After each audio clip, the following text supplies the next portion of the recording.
Hello students, तो आज हम लोग बात करेंगे फ्रेम ऑफ रेफरेंस की।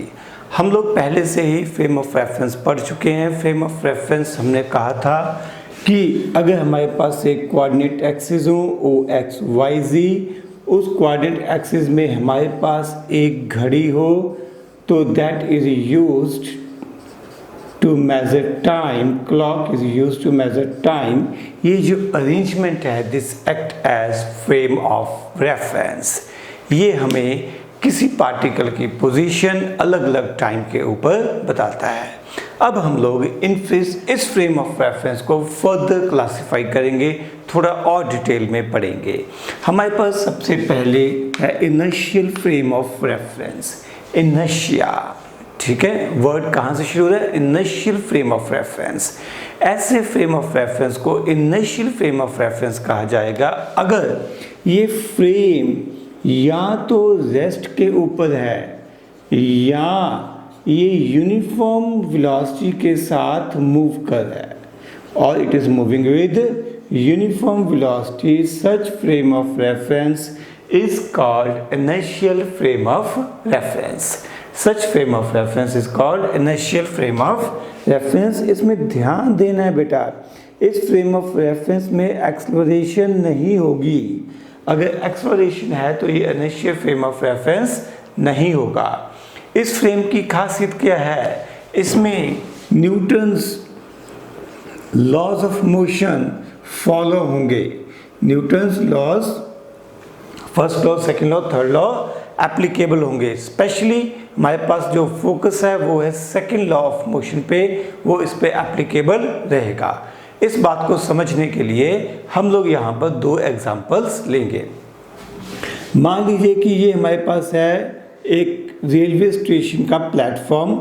उस प्लेटफॉर्म के ऊपर एक स्वीट्स का, मिठाई का डब्बा रखा हुआ है। A sweets box is placed on a platform. Clear? और बिल्कुल यहाँ पर प्लेटफॉर्म के साथ है एक ट्रेन। आप उस ट्रेन के डिब्बे में बैठे हो, आप इस स्वीट्स बॉक्स को देख रहे हो। ठीक है, you are observing this sweet box through the window in the carriage. अब ये जो बॉक्स है, ये जो कैरेज है, ठीक है, ये आपके लिए एक्ट कर रहा है as a frame of reference. ये कहने का पर्पस है कि आपको दुनिया में सिर्फ क्या दिखाई दे रहा है? एक मिठाई का डिब्बा। कहाँ से? इस ट्रेन के डिब्बे के अंदर से, कैरेज के अंदर से आपको एक स्वीट्स बॉक्स दिखाई दे रहा है। तो you are taking this carriage as a frame of reference. आप इसके रिस्पेक्ट में देखोगे कि स्वीट्स बॉक्स की हालत क्या है। For case one, for first case I assume that this railway carriage is at rest, यानी कि frame of reference is at rest। अगर frame of reference rest पे है, इस बॉक्स को देखो, मिठाई के डिब्बे को देखो, आपको मिठाई का डिब्बा भी रेस्ट पे ही दिखाई देगा। कंफर्म है?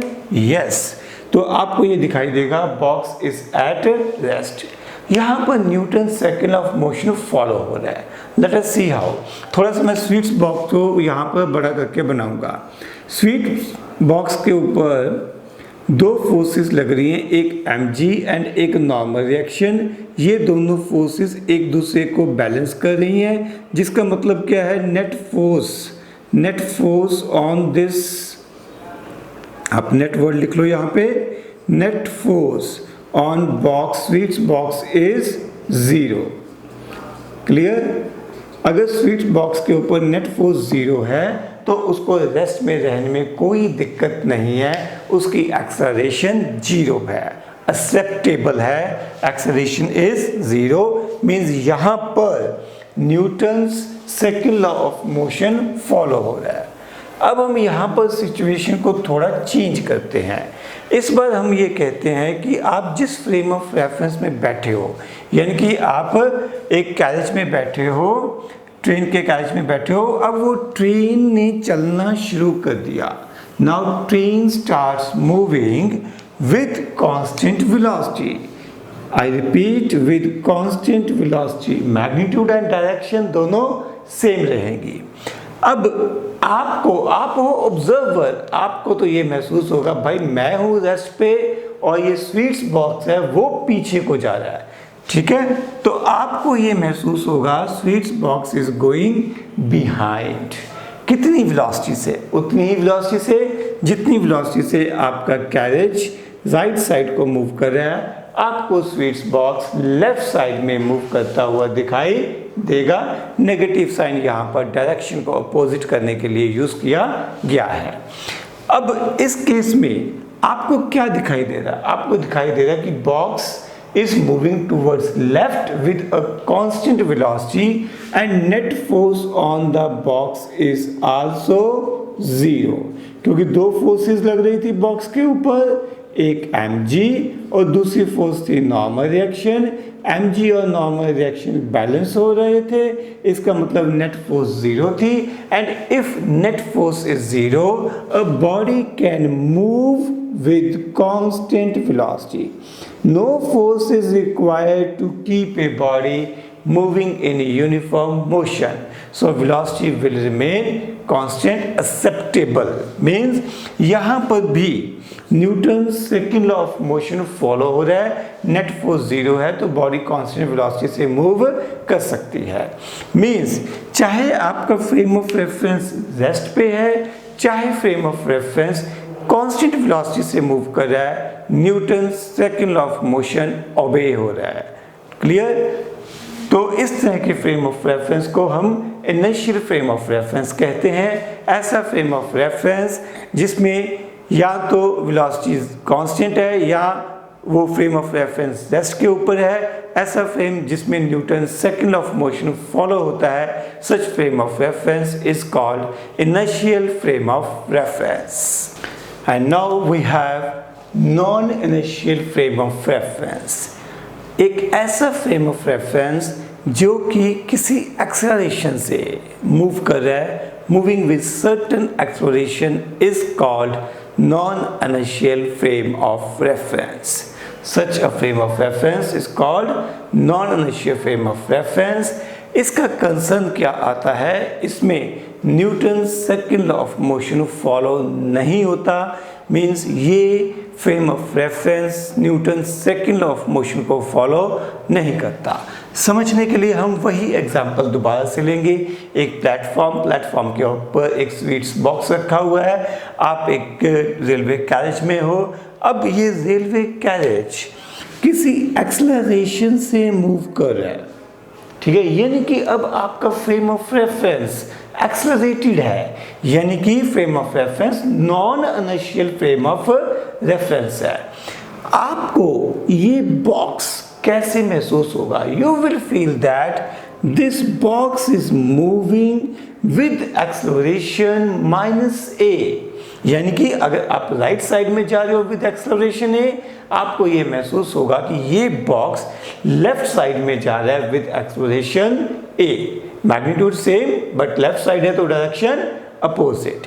अब अगर मैं इस स्वीट्स बॉक्स के लिए फ्री बॉडी डायग्राम बनाऊं तो यहाँ पर मेरे पास दो फोर्सेस आएंगी, mg and n। these two forces will balance each other, which means that net force on this box is 0, and if I apply Newton's second law of motion, according to second law of motion, I can say that acceleration in the box should be 0. It should be 0, ठीक है। But मेरी observation कहाँ से? Carriage में से, non inertial frame of reference में से। मेरी ऑब्जर्वेशन क्या है कि भाई इस बॉक्स में तो एक्सेलरेशन है, होनी चाहिए acceleration 0। This is as per Newton second law of motion, but acceleration तो है। तो यहाँ पर Newton second law of motion follow नहीं होता। Such a frame of reference is called non inertial frame of reference. Clear? तो फिर अब हम क्या करें? तो आंसर क्या है कि हम लोग यहाँ पर एक मन गढ़ंत फोर्स लगाना शुरू कर देते हैं, अपनी तरफ से एक और फोर्स लगाना शुरू करते हैं which is called pseudo force. ये फोर्स लगाने से Newton second law of motion follow होना शुरू हो जाएगा। ये सूडो फोर्स आपने लगानी क्या, सूडो का मतलब ही मन गढ़ंत है, ये आपने तब लगानी है जब आप non inertial frame of reference से किसी ऑब्जेक्ट को ऑब्जर्व करते हो। आई रिपीट, जब आप non inertial frame of reference से किसी चीज़ को ऑब्जर्व करते हो तब आपको ये फोर्स लगानी है। इस फोर्स की वैल्यू क्या होगी? इस फोर्स की वैल्यू होगी F which is equal to minus m into a. This is value of pseudo force. Pseudo force. Clear? इसमें m क्या है? m है mass of object under observation. जिस ऑब्जेक्ट को हम देख रहे हैं, mass of object under observation. Clear? Second, what is A? A is acceleration of non-inertial frame. Acceleration of non-inertial frame of reference. And यहाँ पर माइनस साइन आ गया, M A के साथ माइनस साइन आया है। ये माइनस साइन क्या show कर रहा है कि force, pseudo force is acting opposite to direction of non-inertial frame, opposite to direction of non-inertial frame। अगर non-inertial frame राइट साइड में एक्सेलरेट हो रहा है तो सूडो फोर्स को आपको लेफ्ट साइड में अप्लाई करना पड़ेगा। मास किसका है? उस ऑब्जेक्ट का जिसको हम स्टडी कर रहे हैं, उस ऑब्जेक्ट का विच इज अंडर ऑब्जर्वेशन। इस एग्जांपल में स्वीट्स बॉक्स की बात हो रही है तो m will represent mass of sweets box. Okay, अब हम लोग इस बात को डिस्कस करते हैं कैसे सूडो फोर्स अप्लाई करने से Newton second law of motion follow होना शुरू हो जाता है। As we are observing this Sweets box from the railway carriage which is accelerated towards right with acceleration A, therefore we have to apply a pseudo force on this box which is equal to minus m into A. ठीक है? If I write down magnitude, I can write down magnitude of pseudo force will be m into A. Now what we will observe, there are three forces acting on this box. Two are in vertical direction, normal reaction and mg, these two balance each other, but there is one force acting on the left side which is not balanced by any other force. Means we can say that now force acting on the box is force on, net force लिख लो, better word है, net force on box is minus m into A। अगर ये force लग रही है तो naturally इसका मतलब acceleration in box is minus a. और ये बात सही भी है। जब हम यहाँ से देखेंगे, कहाँ से, एक्सेलरेटेड कैरेज में से देखेंगे तो हमें ये बॉक्स पीछे को जाता हुआ दिखाई देगा विद एक्सेलरेशन ए, या अगर वेक्टर फॉर्म में लिखूं तो with acceleration minus A. Clear? तो अब ठीक है, मीन्स अगर मैं सूडो फोर्स लगा लेता हूं तो बात जस्टिफाई हो जाती है। डन? इसका मतलब जब कभी भी आप नॉन इनर्शियल फ्रेम में किसी ऑब्जेक्ट को स्टडी करोगे आपको सूडो फोर्स लगानी ही पड़ेगी। आपके मन में अभी ये डाउट आ जाएगा, सर हमें कैसे पता चलेगा कि हमें नॉन इनर्शियल फ्रेम में से ऑब्जेक्ट को स्टडी करना है या इनर्शियल फ्रेम ऑफ रेफरेंस से ऑब्जेक्ट को स्टडी करना है? आंसर इज, कुछ बातें आपको प्रैक्टिस के साथ समझ आएंगी, बट यहाँ पर आपको एक एग्जांपल के साथ थोड़ा सा जस्टिफाई कर देता हूँ। मान लीजिए मेरे पास एक इंक्लाइंड प्लेन है, ठीक है, एक स्लैंट है, एक इंक्लाइंड प्लेन है, समथिंग लाइक दिस, इस सेंस से एक प्लेन है। क्लियर? इस प्लेन के ऊपर एक बॉक्स रखा हुआ है। ये बॉक्स नीचे को स्लिप कर रहा है। एट द सेम टाइम आप क्या कर रहे हो, आप इस फ्रेम को आगे को भी खींच रहे हो, फ्रेम को आगे को भी खींच रहे हो। ये बॉक्स नीचे को भी स्लिप कर रहा है और आप फ्रेम को भी आगे को या इस इंक्लाइंड प्लेन को, बेटर है, इस इंक्लाइंड प्लेन को भी आगे को खींच रहे हो। अब अगर आप इस बॉक्स को बाहर से स्टडी करो, मतलब ग्राउंड पे खड़े होकर स्टडी करो, तो आपको ये बॉक्स किस सेंस से मूव करता हुआ दिखाई देगा। थोड़ा सा ये यहाँ से आगे खिसकेगा, अब ये यहाँ पहुँच जाएगा, उसके बाद थोड़ी देर बाद और आगे खिसकेगा, इंक्लाइंड प्लेन है वो भी आगे को जा रहा है और साथ में बॉक्स नीचे को भी स्लिप कर रहा है। तो इस बॉक्स का या इस ब्लॉक का, जो मर्जी कह लो, इसका मोशन बड़ा कॉम्प्लेक्स होने वाला है। आपको ये कुछ इस तरह से दिखाई देगा। बट अगर आप यहाँ पर खड़े हो जाओ, कहाँ पर, आप इस इंक्लाइंड प्लेन के ऊपर खड़े हो जाओ, तब आपको सिर्फ बॉक्स पे फोकस करना है और इंक्लाइंड प्लेन पे खड़े होके आपको ये बॉक्स सिर्फ और सिर्फ नीचे को स्लिप करता हुआ दिखाई देगा।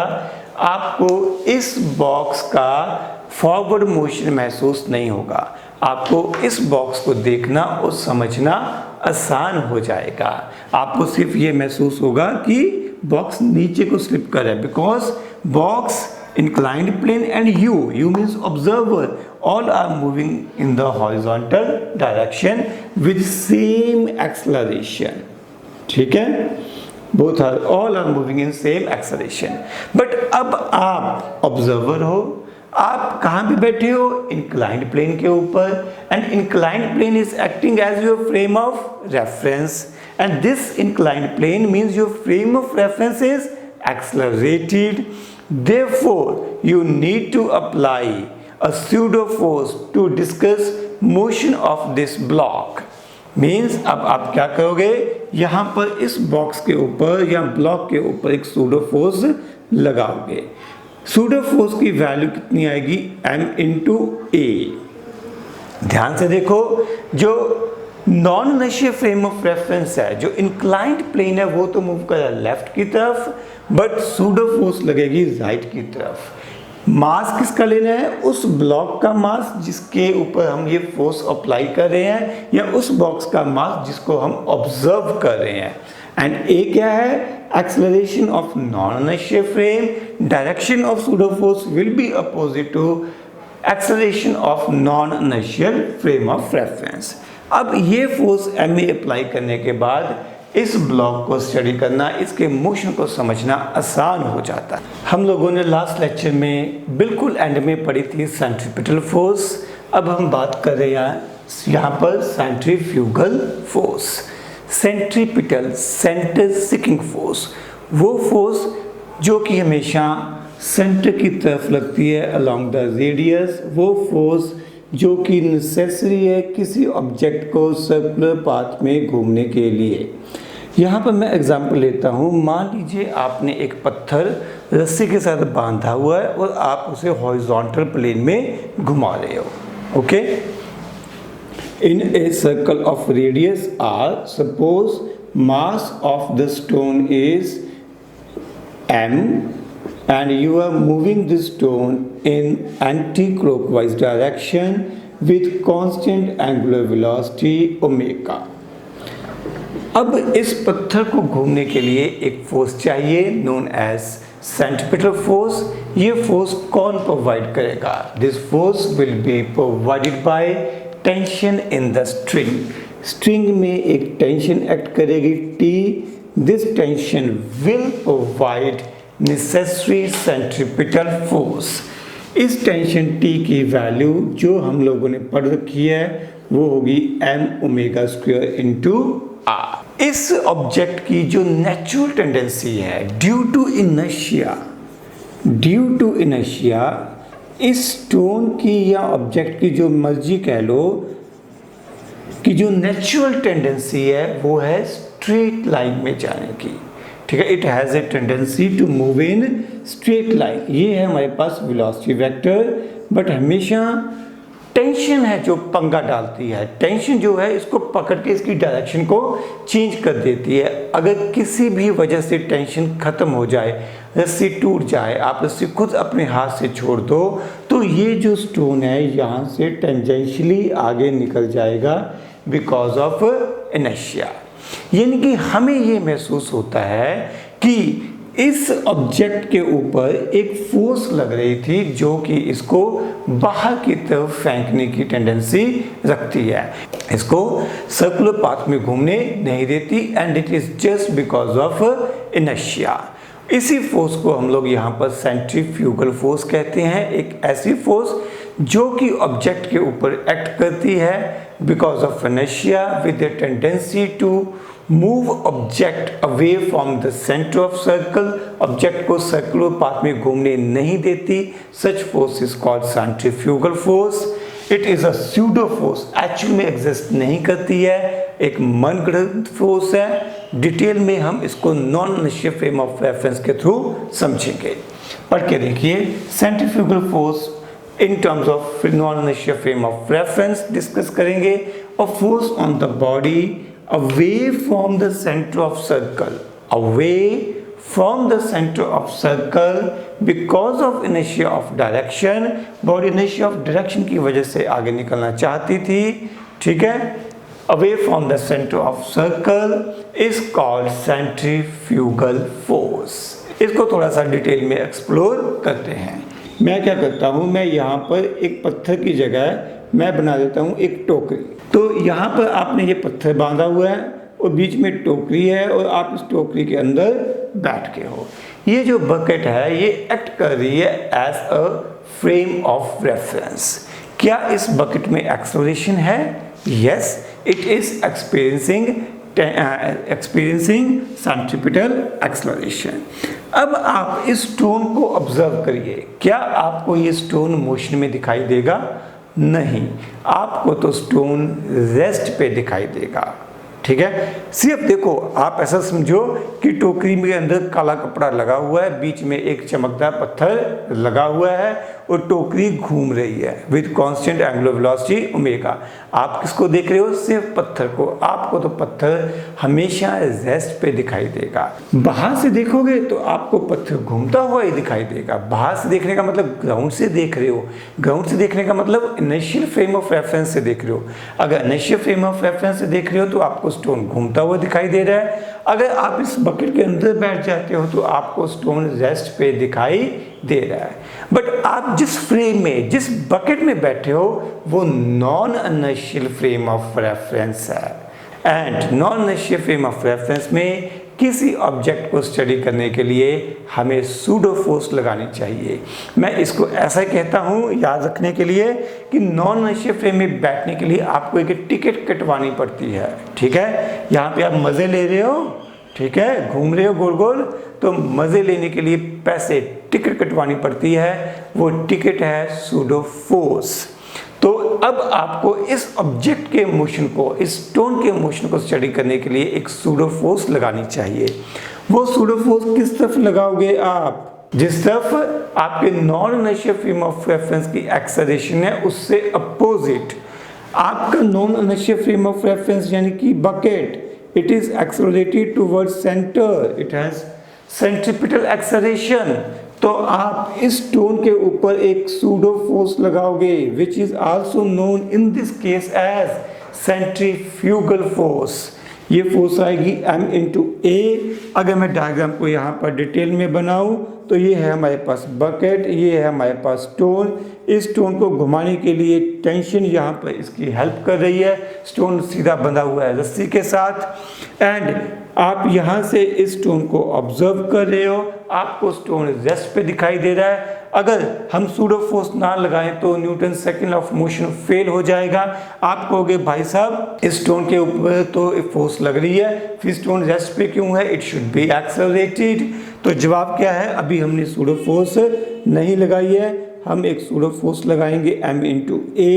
इसकी डायरेक्शन फ्रेम ऑफ रेफरेंस की डायरेक्शन से अपोजिट होगी। मास, जो ऑब्जेक्ट का मास है वही, यानी कि इस केस में स्टोन का मास लेंगे, ये सिचुएशन बन जाएगी। अब यहाँ पर दो फोर्सेस होंगी, tension and MA।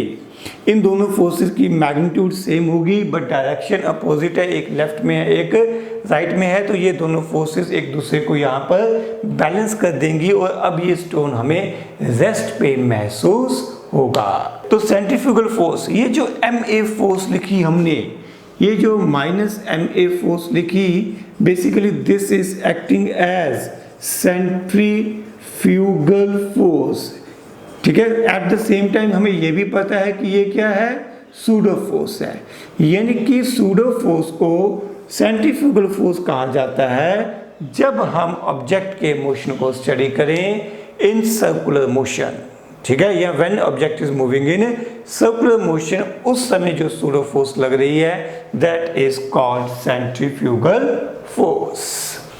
Next topic is conical pendulum. आप लोगों ने सिंपल पेंडुलम टर्म कई बार यूज की होगी। सिंपल पेंडुलम क्या है, हमारे पास एक स्ट्रिंग के साथ एक बॉब को बांधा हुआ है and second end of the string is fixed with a rigid support. This is bob, this is string, and bob को मेन पोजीशन से थोड़ा सा डिस्प्लेस किया, it starts oscillating and it start executing simple harmonic motion या oscillate करना शुरू कर देती है। इसके लिए टाइम पीरियड t का फॉर्मूला है 2π√L/g। ये रिलेशन हम लोगों ने यूनिट्स एंड डायमेंशंस वाले चैप्टर में भी ड्राइव किया था यूजिंग डायमेंशनल एनालिसिस। यहाँ पर हम लोग इसको मेमोराइज कर सकते हैं, पूरी फिजिक्स में ये बहुत बार यूज होता है। L stands for length of the string या effective length of the pendulum and T stands for time period. Time period means time required to complete one oscillation, means अगर बॉडी मेन पोजीशन से शुरू करती है, main से एक extreme से दूसरी एक्सट्रीम और फिर वापस मेन पोजीशन तक आने में जो टाइम लगता है that is time period. Now back to discussion conical pendulum.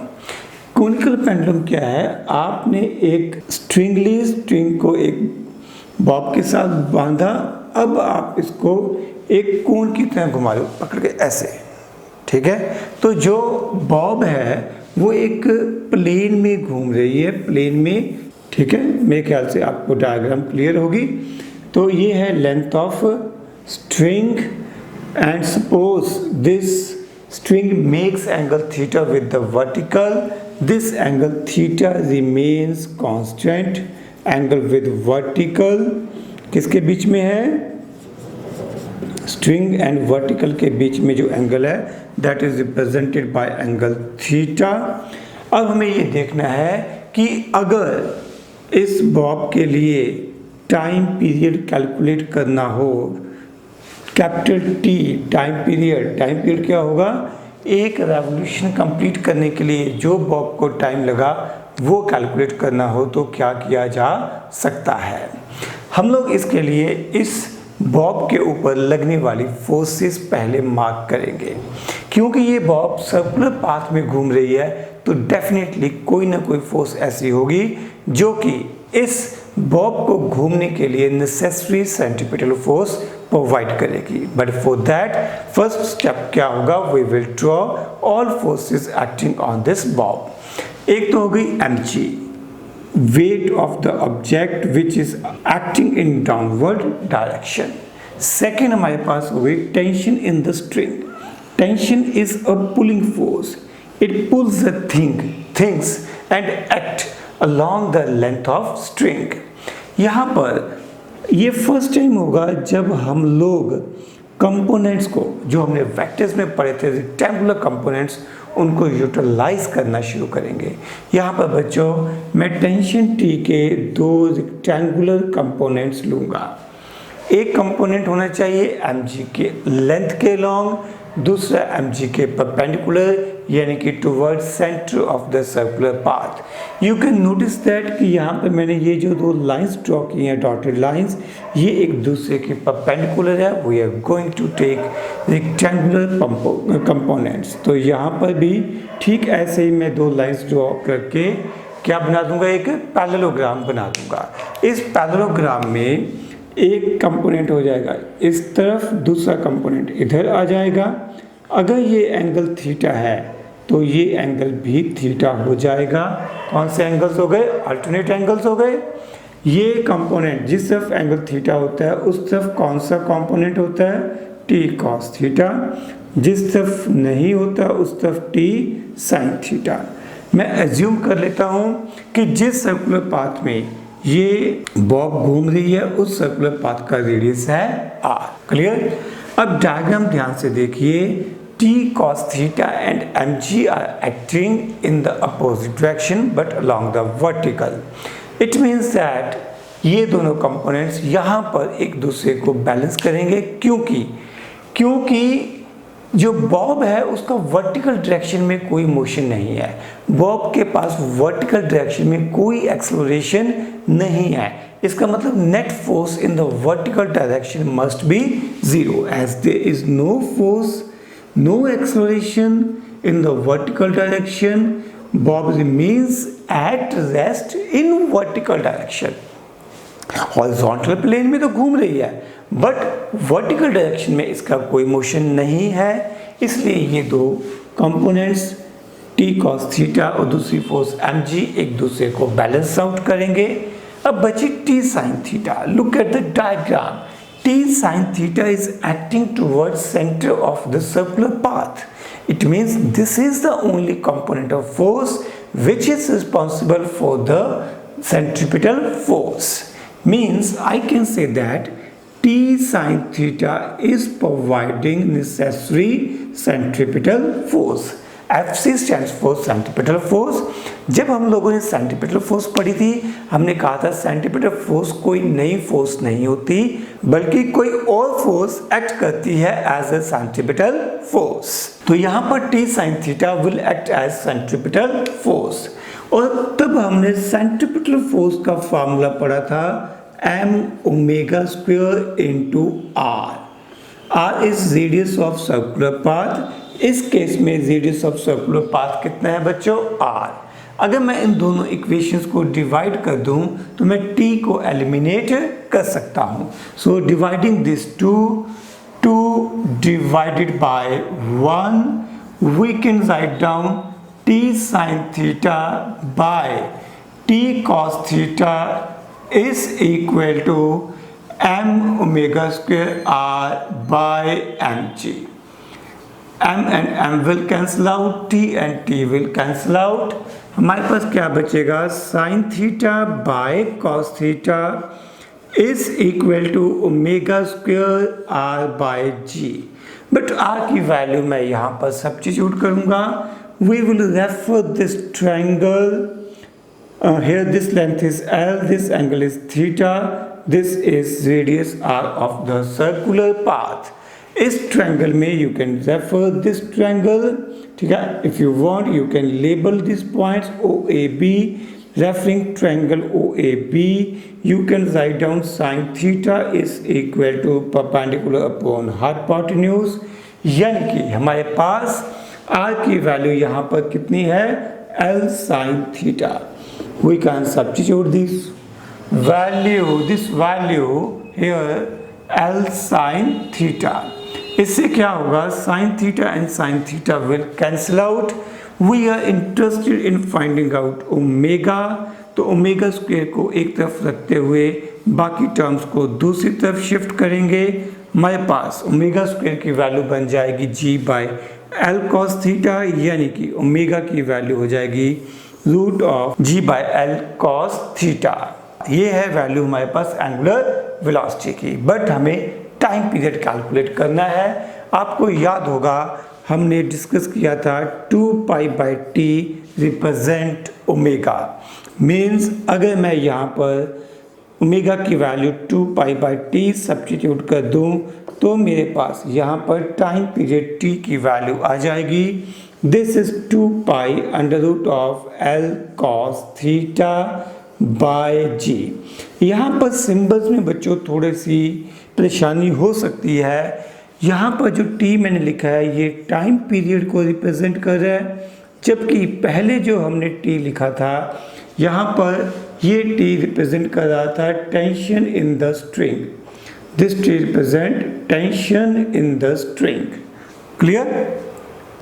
अब अगर मैं इस रिजल्ट को पुराने अपने सिंपल पेंडुलम के रिजल्ट के साथ कंपेयर करूं तो फर्क कहाँ पे आता है? पहले यहाँ पर L था, वहाँ पर रिजल्ट में क्या बन जाएगा? L cos theta.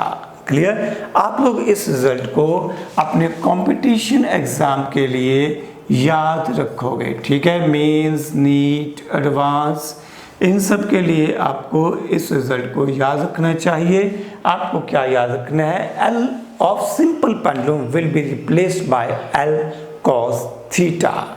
याद रखने का एक और जुगाड़ भी है अपने पास। ये है लेंथ L, L का इस सिर्फ कंपोनेंट ले लो, ये एंगल थीटा है, तो ये एक सिंपल पेंडुलम की तरह दिखना शुरू हो जाएगा। जिस तरफ एंगल थीटा होता है, कंपोनेंट कौन सा होता है? cos थीटा, तो इधर हो जाएगा L cos थीटा। तो T की फॉर्मूले में जो वैल्यू बन जाएगी 2 pi under root of L cos theta by G. Clear? ये शुद्ध जुगाड़ है याद रखने के लिए। इसके साथ हमारा ये टॉपिक खत्म होता है।